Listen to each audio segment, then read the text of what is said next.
Hey guys, welcome back to another video. If you're new here, my name is Travis. Today we're going to be trying to put this 95 Dodge Cummins back on the road. I bought this truck as a parts truck a month or so ago, about 100 miles away in Phoenix. I never filmed me going and getting it or anything because it was never supposed to be a video. But there's been some developments, and I think it's going to be Dad's duct tape drags truck. Let me explain. So that's why there is so much junk in the trunk on this truck, because I was just using it as storage. I was using it as a parts truck. And I'll show you why. I bought this thing for $800, which was still a good deal. See that? There's a hole in the block. That's the connecting rod, and there's the crankshaft back in there. I bought this truck with the hole in the block because I really needed the injection pump to bring with me to Encampment, Wyoming to get this Cummins up and running to drive 1,100 miles back to Tucson. This is the P7100 injection pump that was on that green truck that has the hole in the block. Okay, so what gives? Why are we deciding to put this truck back on the road?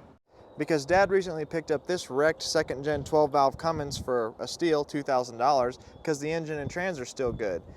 But we got to looking at it and we noticed a few things that make it a little different than other 12 valves. The kid that my dad bought this from said, hey, this thing would rip, it was fast. I said, okay, yeah, whatever. Now, there's a couple red parts under here, which people paint things red, and it doesn't really look much different than stock. But started looking at it a little closer, and I can tell that this is not a factory turbo. This has been changed, presumably for something bigger. But this was the dead giveaway right here. See that?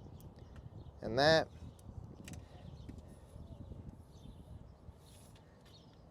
And that.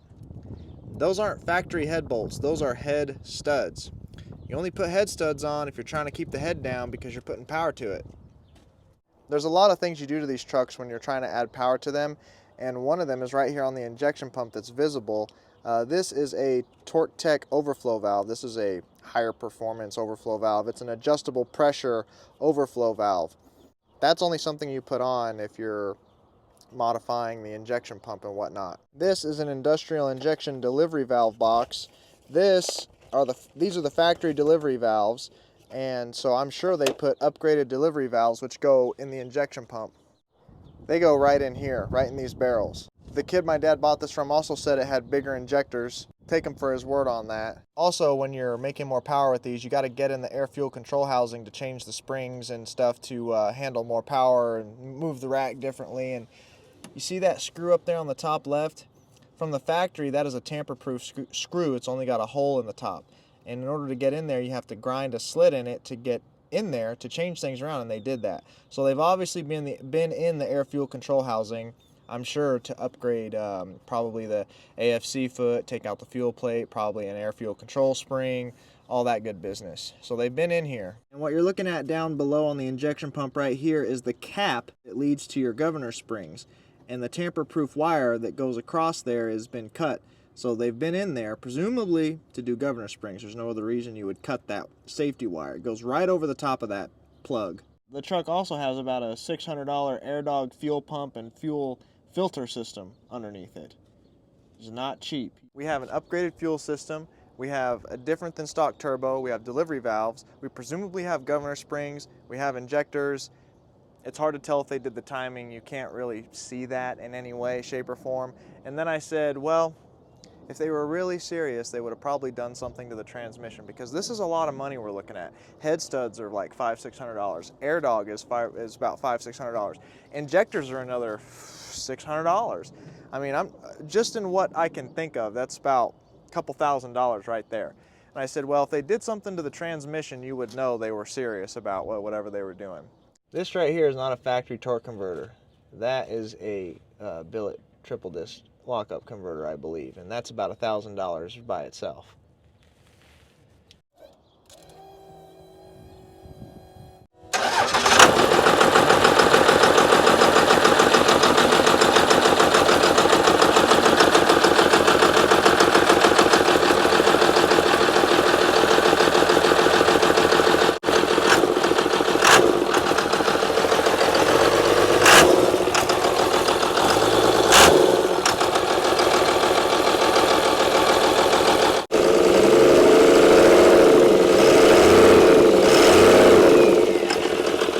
truck sounds a little bit tougher than stock. Two quick announcements, guys. One, duct tape drags dates have officially been announced at the Tucson Dragway. Mark your calendars, go, be there. Dad and I will be there. It's pretty much our only yearly public appearance because all the car events are 1,500, 2,000 miles away, dang near.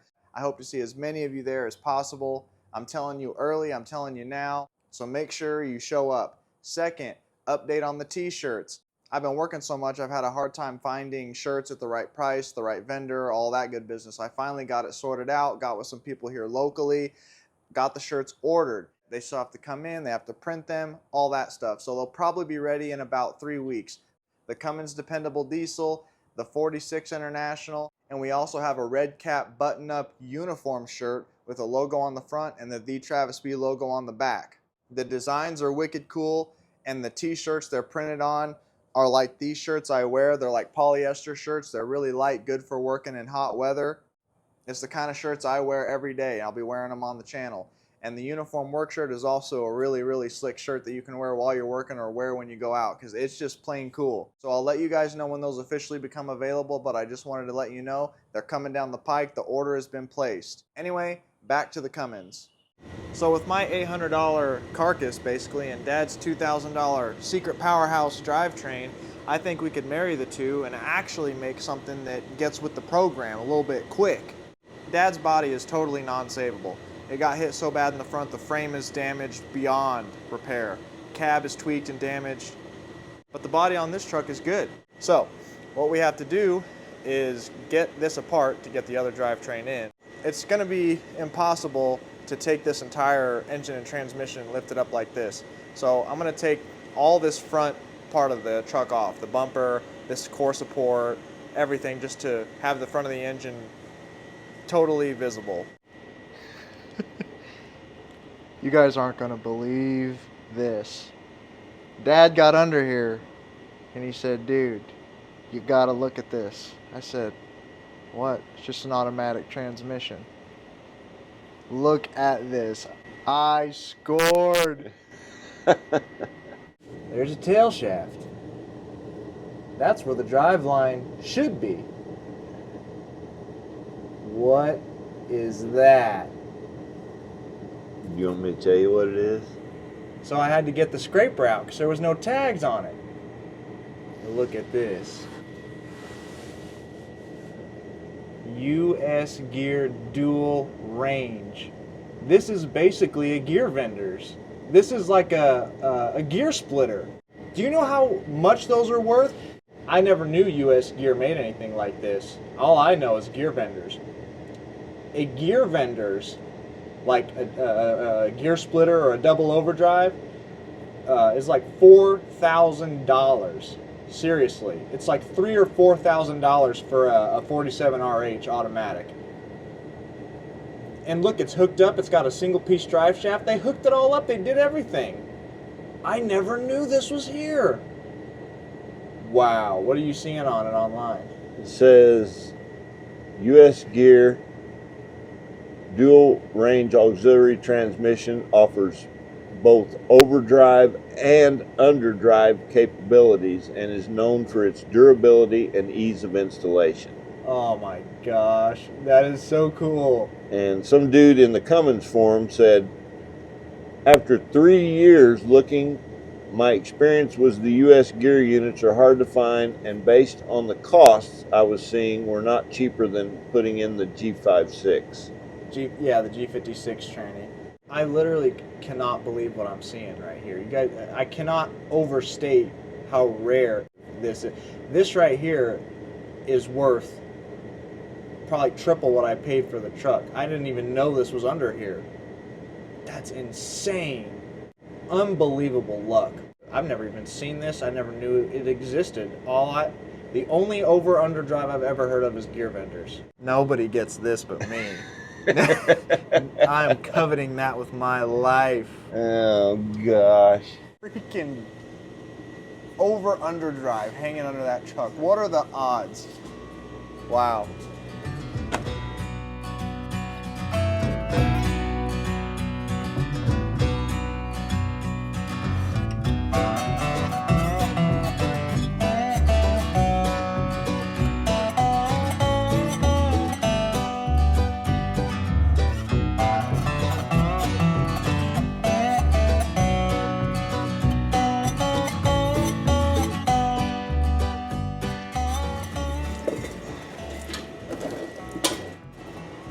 still hooked. To what?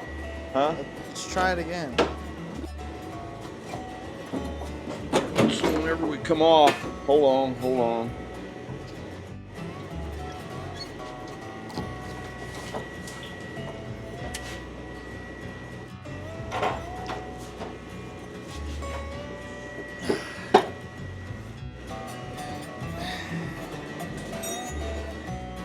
Trip. Watch out.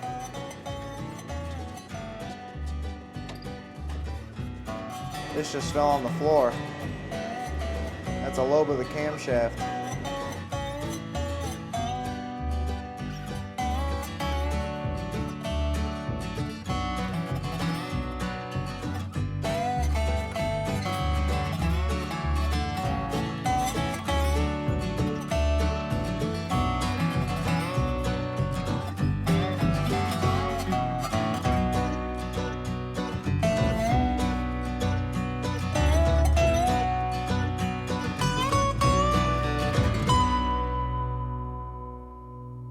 So with the front of the engine exposed, we were able to get underneath the truck, put the back of it on a jack stand, take the cross member out and all the associated bolts, along with the drive shaft. So it's the next day now. Our goal was to get the engine and transmission sitting on the ground yesterday, but time really just didn't permit, and you always run into things on these that it takes longer than you think every single time. But we have everything pretty much unhooked, all the electrical, all the wiring harness, everything over here, power steering, pump, and all that. The real nightmare is unhooking everything under here. Holy crap, man. Got caked on oil everywhere, but the cross member in these trucks really is a nightmare to get out. They don't slip in and out real easy, so I have the back of the transmission supported with this jack, or this jack stand, but it's almost ready to come out. The engine mount bolts are still in on the left and the right, and once I take those out, we should be ready to actually lift it up. And good thing I parked it kind of backwards, because this is one long drivetrain. So we jacked the cab up, put some wood under there to get us some clearance, and hopefully the engine will come out without incident, unless we didn't unhook something. Now that we have most of the truck ready for the engine removal, I got up here, put the chain on it, put the truck back on the ground so we can get the highest amount of lift possible with the picker. Hold on. I don't trust what you're doing there. Here we go. No. Here we go. No. I'd like to at least 3, 2, 1. I would at least like to know how far that thing's going to try to fall.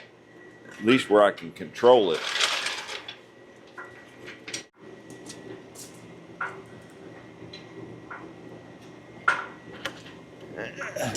There it is. See it crack?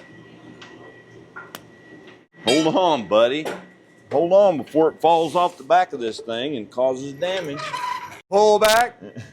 Not yet. All Dude, right. This thing is so friggin' heavy in the back. Going up. Go ahead.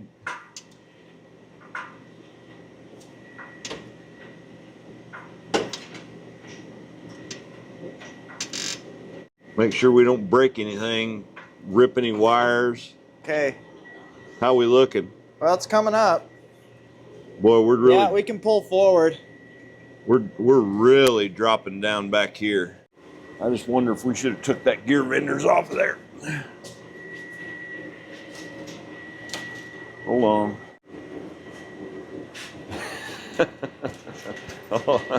What the heck's it hooked on? I don't know. I think it's that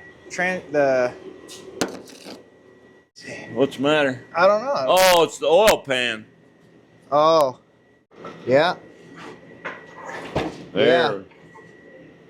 Yeah. Be careful. Don't get your head anywhere near that. No, I'm out. Golly. Okay, so now you're...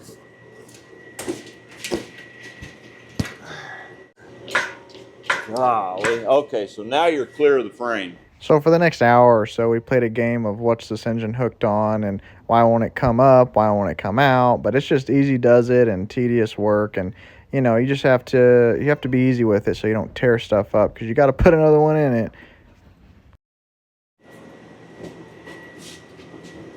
We're not hooked on nothing? No, not that I can see.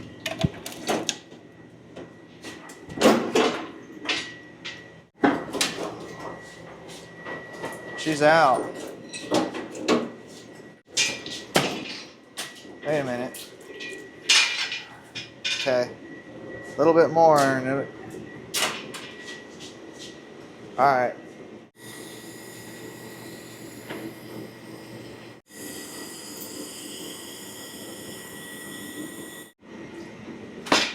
There you go. All right. That was a wreck. This is about the longest drivetrain I think I've ever pulled out of a vehicle. This is a pretty complicated little setup, man. They did this was legit because let's see. Okay, here's the case of the transmission, and then right here is the overdrive unit from the factory.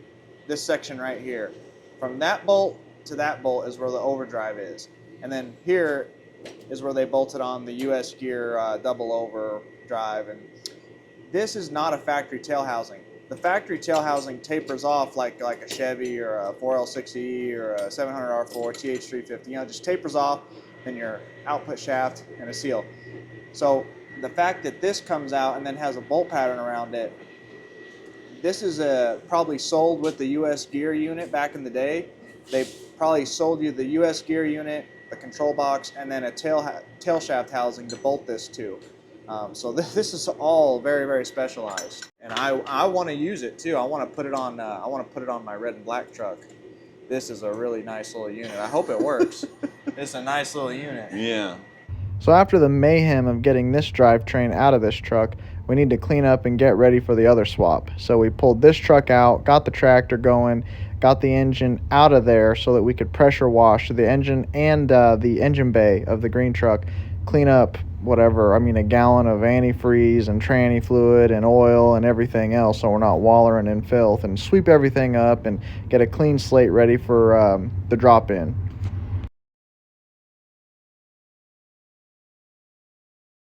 So here's where we're at. We pressure washed the engine bay of this a few days ago, let everything dry. This was all just caked with oil, caked with grease. Power washed the cross member, power washed the tranny mount, power washed the engine bay, the cradle, the inner fenders, the firewall, the brake booster, all that stuff. Just cleaned it all up because it's just got an inch of oil, grease, dirt on it.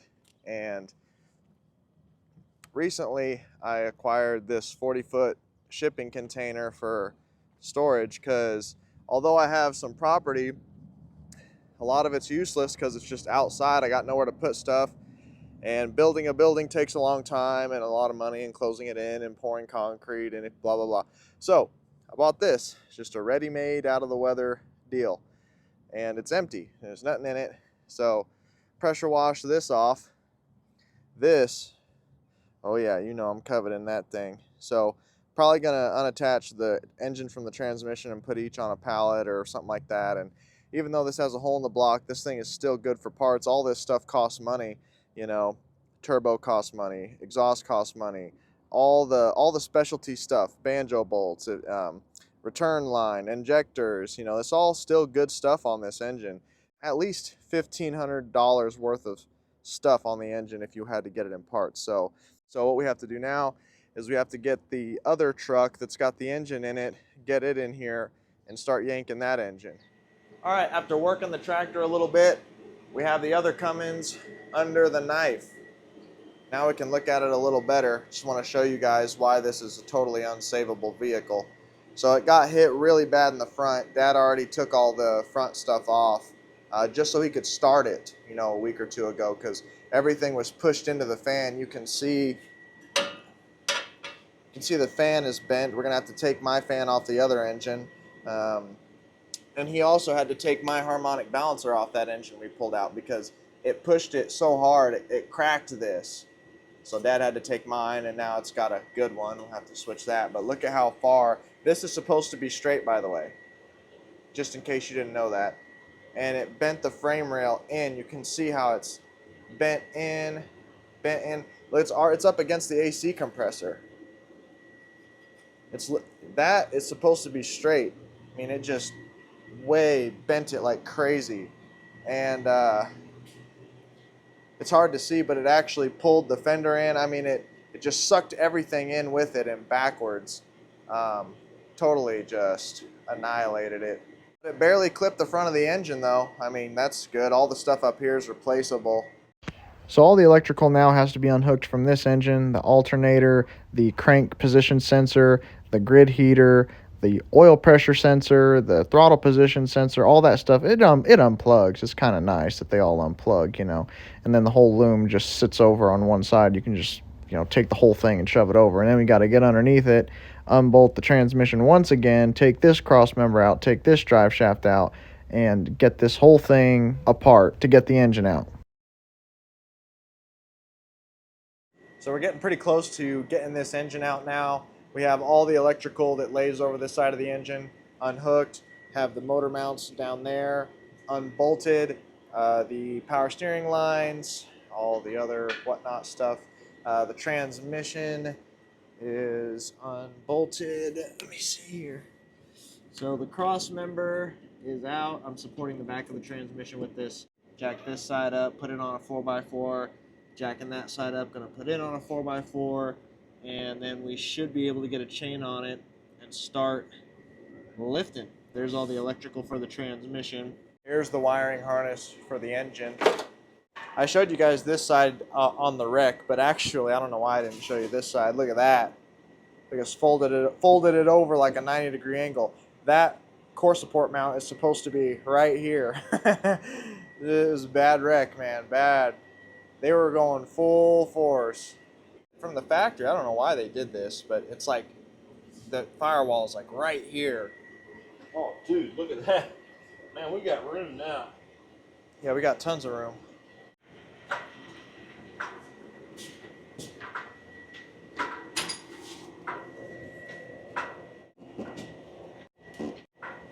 Is that the factory pan? Yeah, but they're not supposed to be white. They were black. All right, get that thing out from earlier.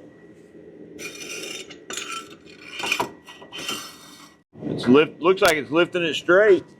Oh, okay. Yeah, it lifted it right up off of that tranny, Jack. Hold on, let me lift up on this exhaust. I think it's gonna. Hold on, no, you're gonna have to go higher. Oh, the engine on the. Yeah, pan's hitting the. Yeah.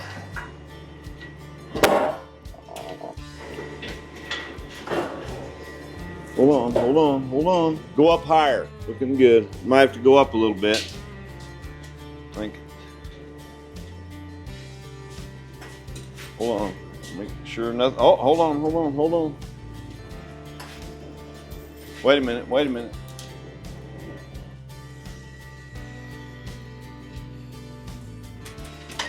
Well, we can pressure wash this thing. Yeah.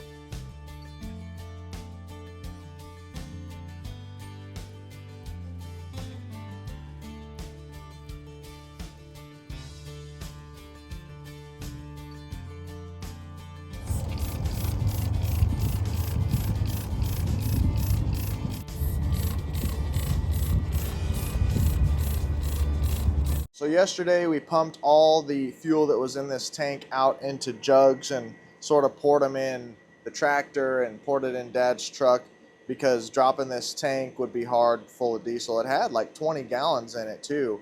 So instead of taking all this off, they already drilled the holes and stuff. They put an auxiliary fuel suck from this to that.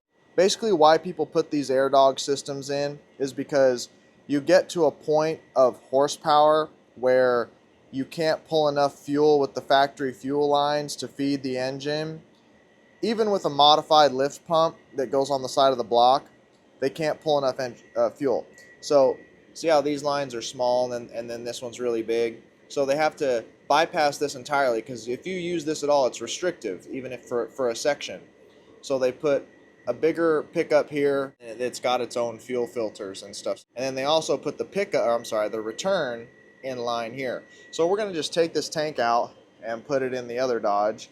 Another thing I wanted to explain on these 5.9s is Dad and I didn't know what this was for like the longest time.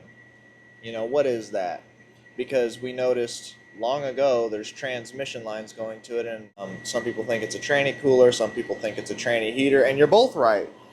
It's basically a temperature regulator. So if you notice, there's training lines going to it, but there's also heater hoses going to it. So what it does is as the engine heats up, it passes the hot water through here, and it raises the temperature of the transmission faster to match the temperature of the engine. But also what it does is as the radiator cools the fluid of the transmission. It works well in the cold because it raises the temperature of the transmission fluid faster, and it also keeps it cool in the summer, and it tries to not overheat the transmission. So it's basically a temperature regulator. I also just noticed this. This is broke. And some guys think it's better to delete those, and you don't really get any benefit by deleting that. It's better just to leave it on there, actually.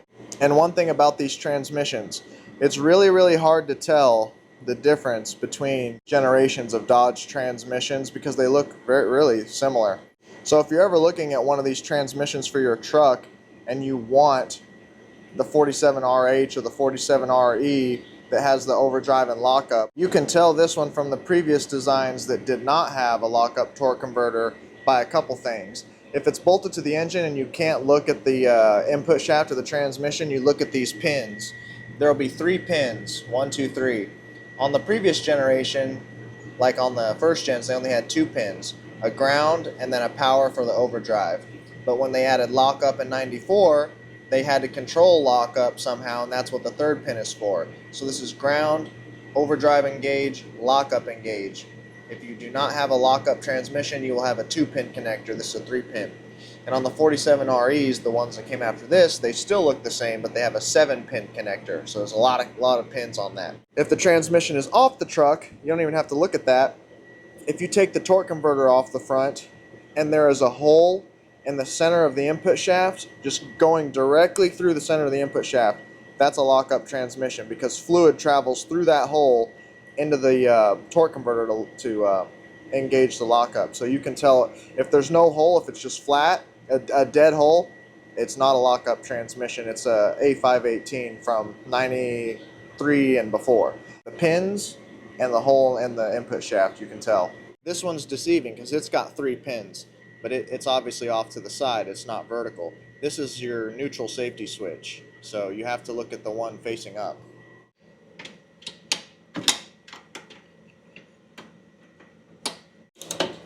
You know, I hardly ever crack out these ratcheting wrenches. Sometimes they're pretty handy. But like, yeah, in this special occasion, it's pretty handy. I almost never use these. You know what? That's kind of odd you'd say that. In all the years, Where you're tightening the thing. What? in all the years that I had them laying in my toolbox, even when I was working in the garage, I never used them. You would think these ratcheting wrenches would be really useful in a lot of cases, but it's almost like they never fit when you need them somewhere, or like you can get a ratchet on it or something. You know, you'd swear like I'll put a ratcheting wrench on there. It's small, but they're flat, like they don't curve. You know, like a wrench curves. But this is just tight enough to where I can't get a socket on it. Do you think? How come?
There you go.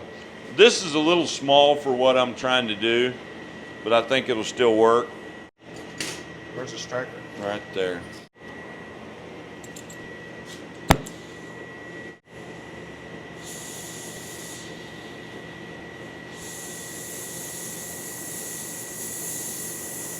still a little bit high. You see that extra little thing sticking out there? You didn't think I could make a flame I like don't that? know. Dad thinks I never used the torch. I was just checking you.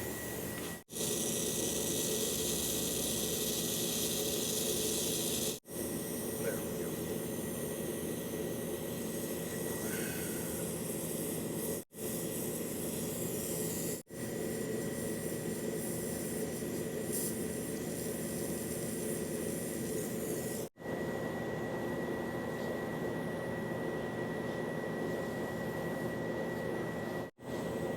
You'll hear it too, and it'll go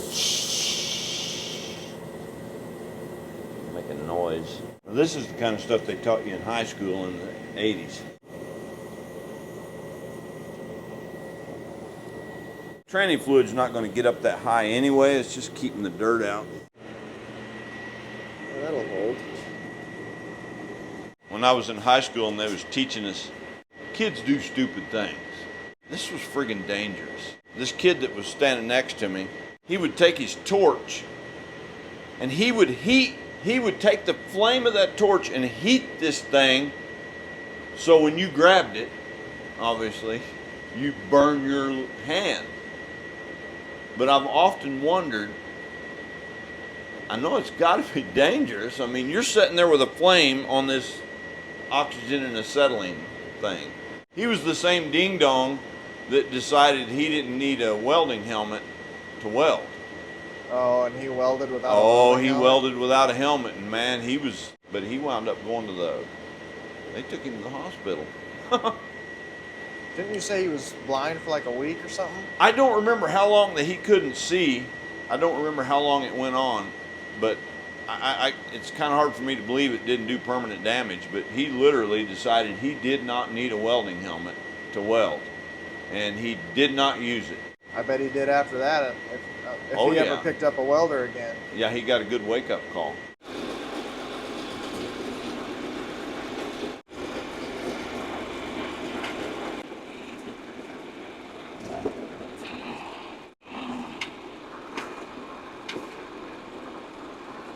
Here, let's go back one. Let's try to get it to lift exactly straight as possible. That's pretty even.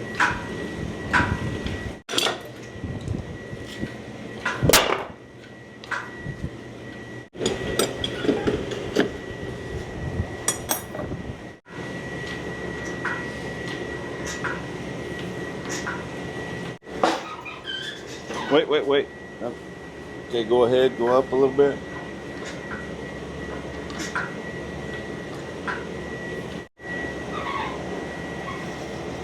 Hold on.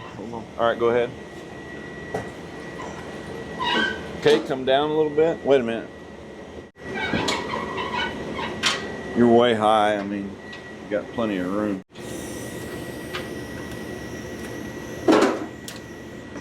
I'm gonna come back. Okay, go ahead. I mean, if you've got room, you can come down a little bit because you're quite a ways away from the. Keep going. That's good. No, you can go up a little bit. You're on the cross member. Am I on it?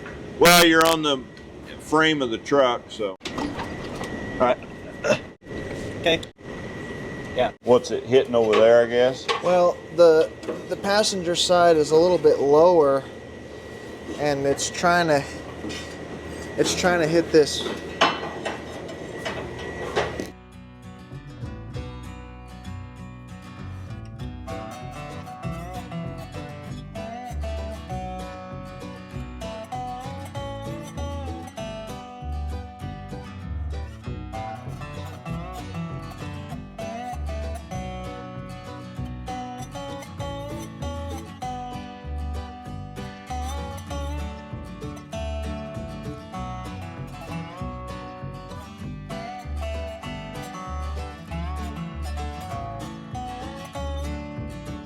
All right, well, the sleeper 12 valve is sitting in the truck.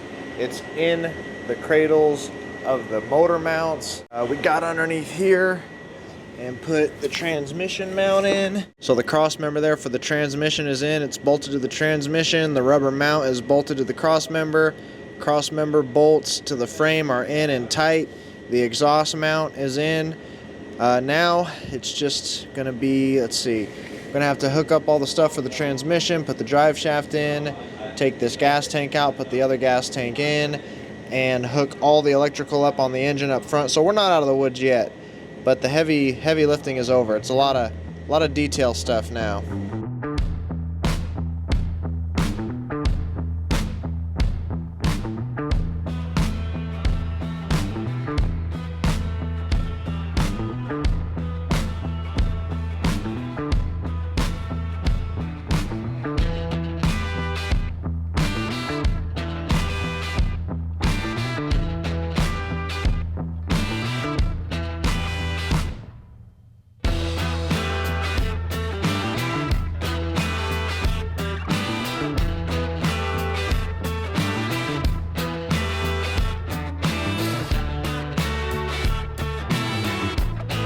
We're looking pretty good underneath here now.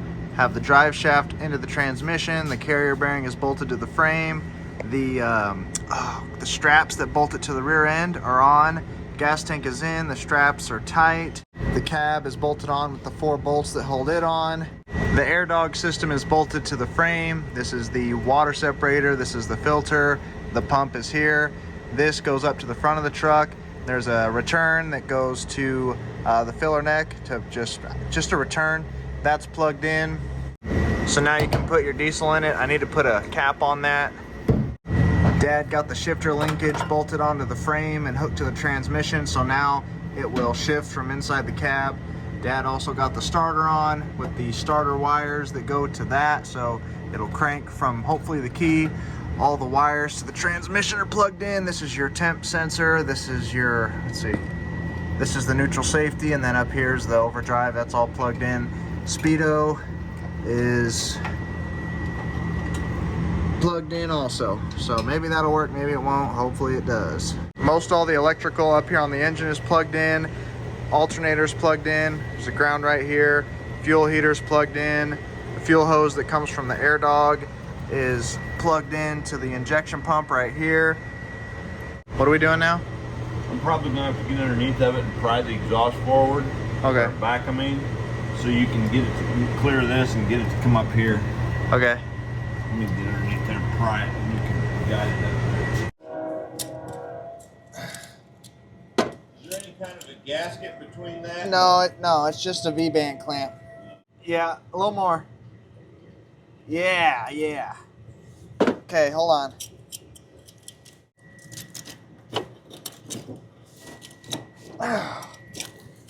Better? It's too high.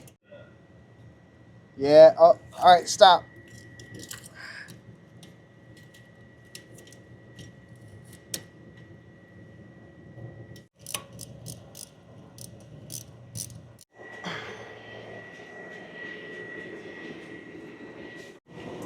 Ooh, this isn't going to be able to be used. That boot's broke. Give it a whirl. You're going too fast. That needs to go under that radiator hose. The radiator hose will move. It's the next day now. We finished yesterday with putting the core support in. Like I said yesterday, I think we got all the stuff underneath hooked up. Drive shaft, transmission shifter linkage, starter. We put this on, and there's like 100 bolts that hold this core support on. There's bolts right here. There's bolts all up and down the fender that bolt it to the core support. Hooked up the radiator hoses, hooked up the intercooler piping from intake to intercooler to turbo. That's all hooked up. We're looking pretty good. The condenser was tore up because the bumper hit it. So we took a condenser off another truck I have, and since the bumper was not savable, this bumper I got from a you pull it yard, because I was going to use this bumper on that wrecked Cummins that I bought that I was going to try and turn into my family truck and everything, but it didn't work out. So I have this bumper. So we'll use that bumper to put on here. We have to put the cruise box in, the battery boxes, the bumper, and then let's see, we still have to wire up the air dog. Got to get power from the air dog up to the front so we can pull power off of it somewhere up here. That's pretty much it. Then we can start it. We can do a burnout. Yeah, maybe we can do a burnout. Dad's still not convinced this thing's going to have any pep, but I think it's going to have a little more pep than Dad thinks. I think there's too much evidence on this engine for it to just be a dog. I don't know. Every one of them I've ever been around, they'll get you from 0 to 70, but it takes them a while. Yeah. Yeah, these engines are legendary, but from the factory, I will admit they are pretty slow. And the only way that you get any kind of excitement out of them is if you throw some parts on them, which I think somebody did. So I think it's going to have some more pep, man. I really do. How much? I don't know. That's what we're going to find out. Another thing I noticed was I think they probably did the killer dowel pin fix because I see a bunch of silicone right here. So I'd be willing to bet they took that off and did the killer dowel pin. There's no other reason you would take that off.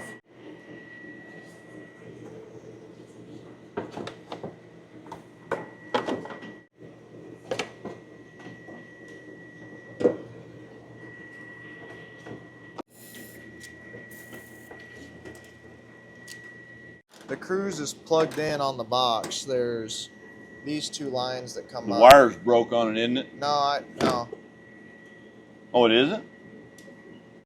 I got it plugged into the vacuum line where the cable goes through this throttle like hookup plate bracket. The plastic is busted.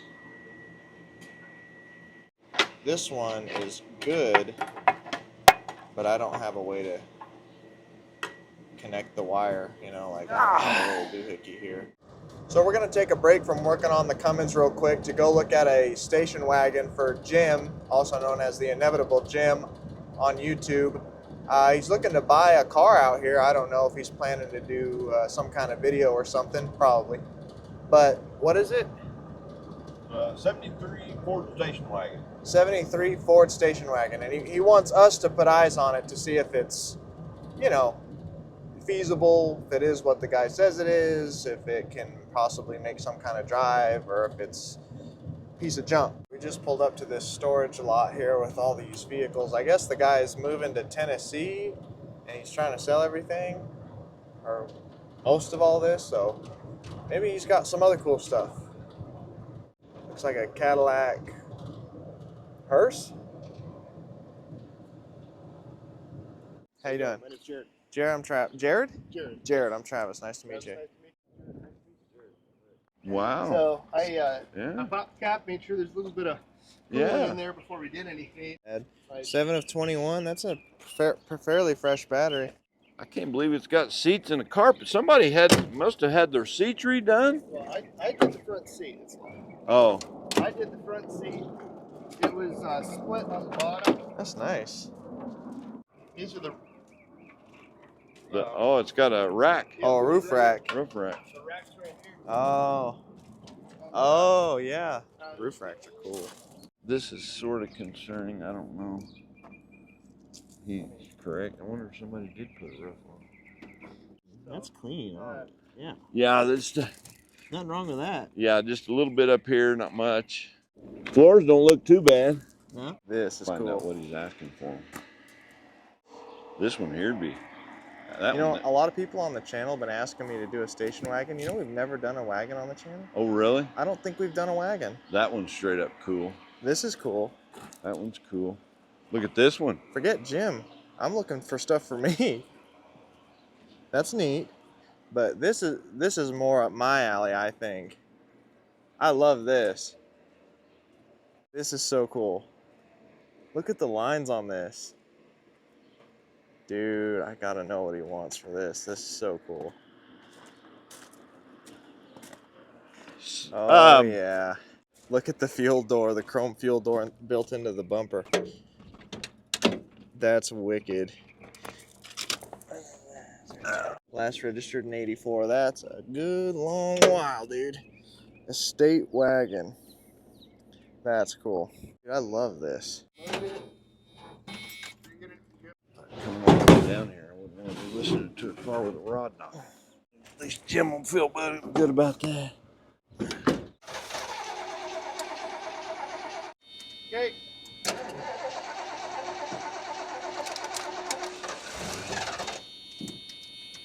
Okay.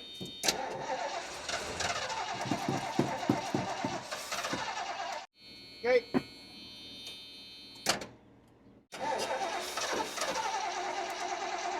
Yeah, keep it open, hold it open. I think that's good enough. It ain't got a rod knocking. So I asked him about this Buick, and it's got a crack in the block, which is real bad. And it's also got a crack in the windshield, which is about $1,000 repair. Floors are gone. Gone. It's got some rot right there in that door. Got a little bit up here on the roof, which is weird that it would be up here. That's usually like coastal rust, like SoCal or something. They rust in weird spots, but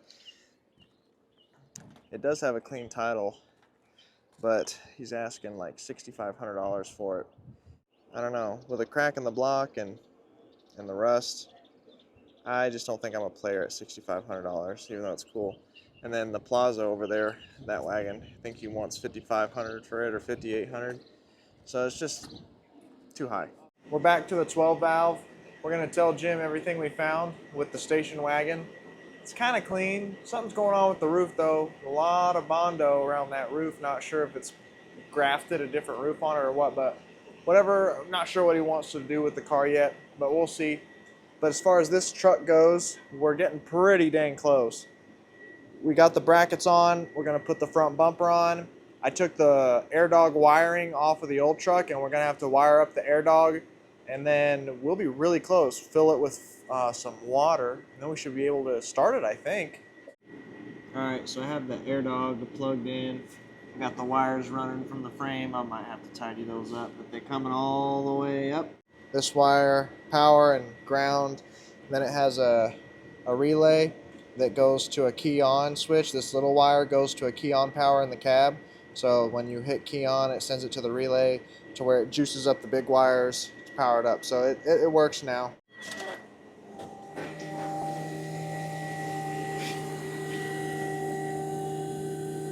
Good.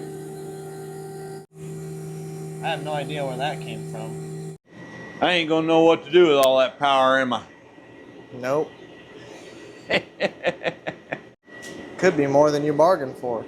I don't know. I'll be surprised.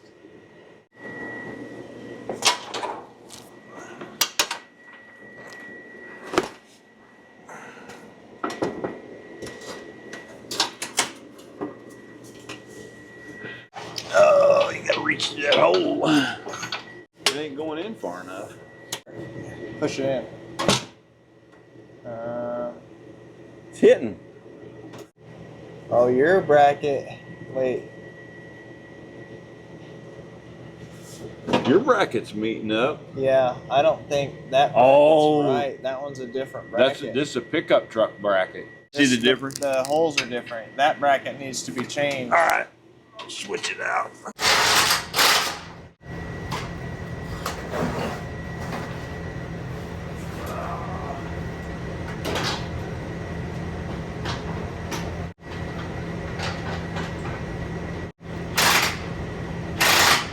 All right, the front bumper's on. Bolts that hold it to the front of the frame are tight. This plastic's kind of doing whatever it wants to do. But it's on there. So we're going to fill the truck up with just water. We don't know if there's any leaks. And it just, for some reason, always seems like whenever you just cold cock a motor and put nice, good antifreeze in it, there's always some leak. It leaks all of it out. So before we do that, we're just going to put some water in it, make sure there's no leaks, make sure it's cycling okay, and then we're going to run some Caterpillar block cleaner, radiator cleaner, block cleaner through it. Not supposed to really do that, but it's not going to stay in there. And I don't think it's going to be getting 32 degrees or below anytime soon here. Nope. 100 degrees every day. 105.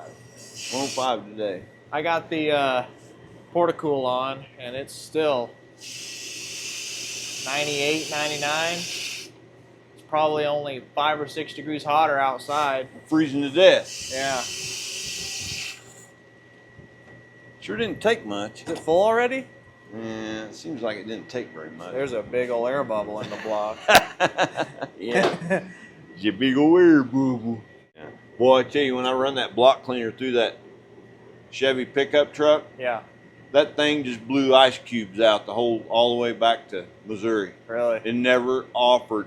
It was running a little over half before I could, because it was 100. It was hot that day, and I drove it out to Marana and back. By the time I got it, it was already going for broke, man. Wow. Yeah, and when I put that stuff in there, it must have dissolved it all. Our buddy gave us some of this. This is some old school Caterpillar. Oh, reduces.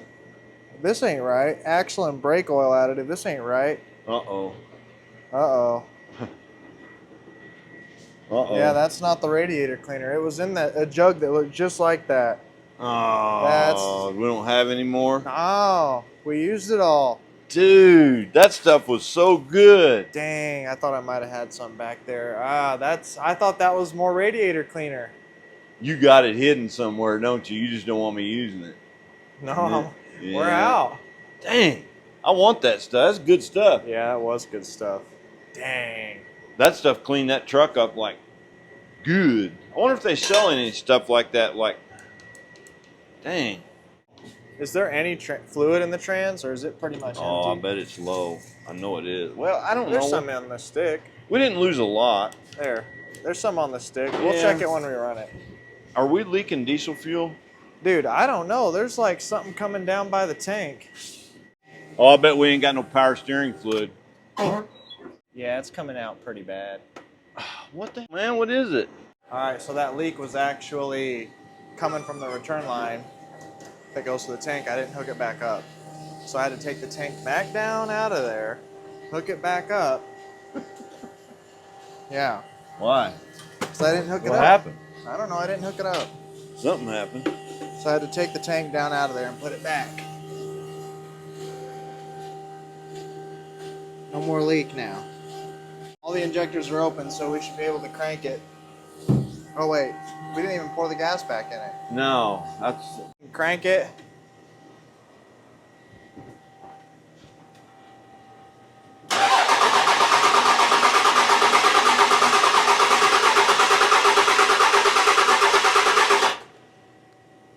Yeah, we're starting to get it.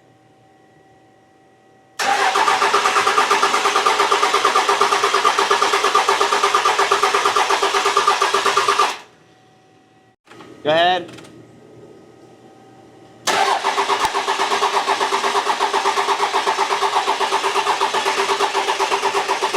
Stop. We're getting it pretty good back here.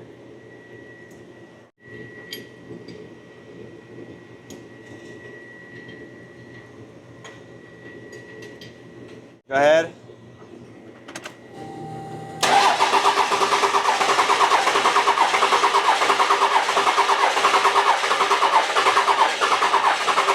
All right. Oil pressure's coming up. Yeah, now we're getting it. I'm gonna shut them all. All right. We're getting them. We're getting some diesel out of them. That air dog's doing his job. All right. Ready? Wait. I don't know, these always freak me out. I'm gonna get a piece of wood.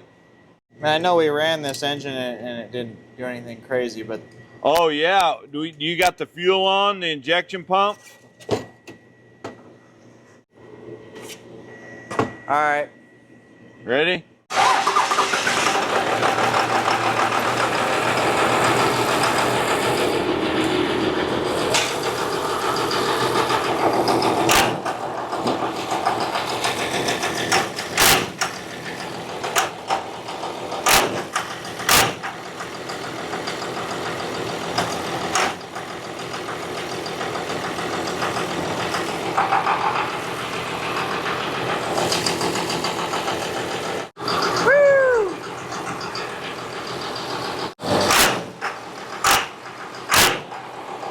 Are you showing anything on the dash, like charging? Really? Yeah, the oil's working, the tach's working. Oh, the tach's working. All right. Showing almost 14 on the charge. Awesome. Oil pressure's working? Yeah. Perfect. Our fuel gauge ain't because it ain't plugged in. Right. They must have changed the plug-ins on different years because the tank is obviously not the same year as this truck. And the plug-in on the pickup on the tank is not the plug-in that comes from the truck. So they must have changed plug-in styles.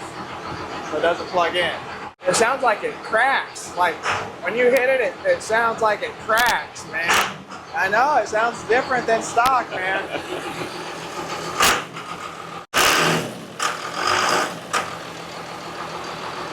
Put it in neutral, I'm gonna check the fluid. All right.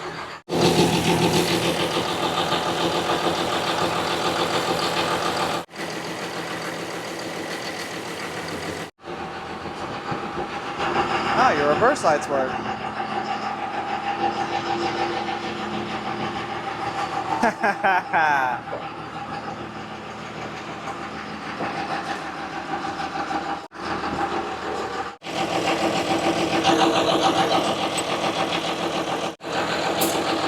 All right, her maiden voyage.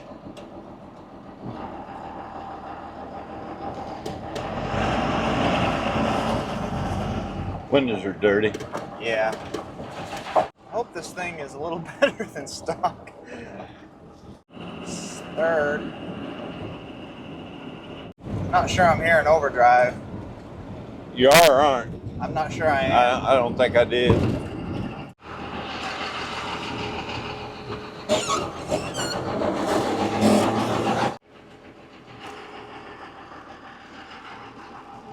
All right, front windshield's clean. Now we can see.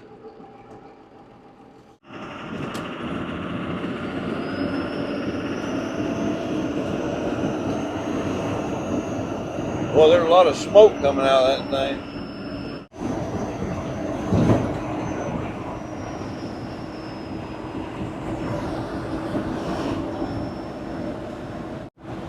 No overdrive. I don't know. I don't think she's supposed to smoke like that.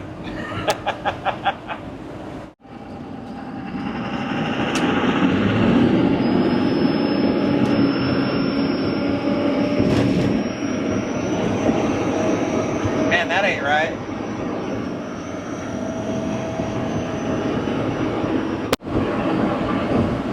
$23,400 RPM at about 60 because we're not getting OD for whatever reason. Getting a lot of white, was that white smoke, blue smoke? More white. Yeah, look at that. A lot. Temperature's actually coming down, so that's good.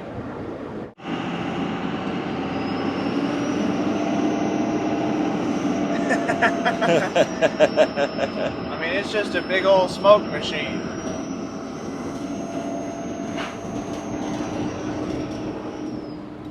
I mean, it's definitely peppier than stock. It's got a lot more, it's got more guts than stock. It's got more power for sure.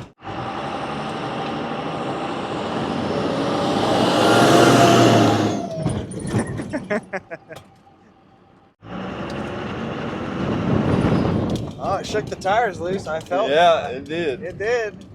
Well, I know that's better than stock because a stock truck could never shake the tires loose. A burnout? Well, even.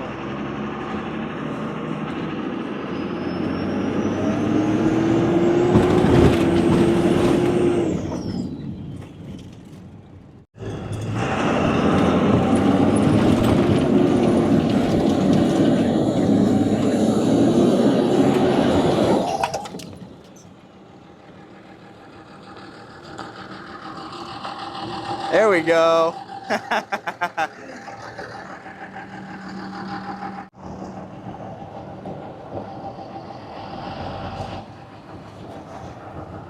Well, it took us about 6 days to do that swap. We had two vehicles that were basically sitting there doing nothing. We took two and made one, and that truck is 100% more powerful than stock, no doubt about it. We both got lucky. Dad got lucky getting that truck with that engine that had all those parts on it. I got lucky with that truck that secretly had that gear splitter underneath it. What are the odds, man? That is some serious luck. That is awesome. I think off camera we're going to do some tuning on that Cummins to try and get the smoke down a little bit. I think it's dumping too much fuel in too early, and I think I need to do a little bit of tuning on the air fuel control housing to defuel it a little bit to make the injection pump ask for that amount of fuel when the turbo spools up as opposed to before it really kicks in. That's why it's blowing all that smoke. I think it's dumping too much fuel in too early in the power band. That's my idea anyway. But either way, Dad and I always appreciate you guys watching these videos. Please subscribe if you haven't. Drop a comment. We look at all the feedback, good and some bad, but we look at it all, and we appreciate each and every one of you, for real. So with that said, guys, I'll see you in the next one.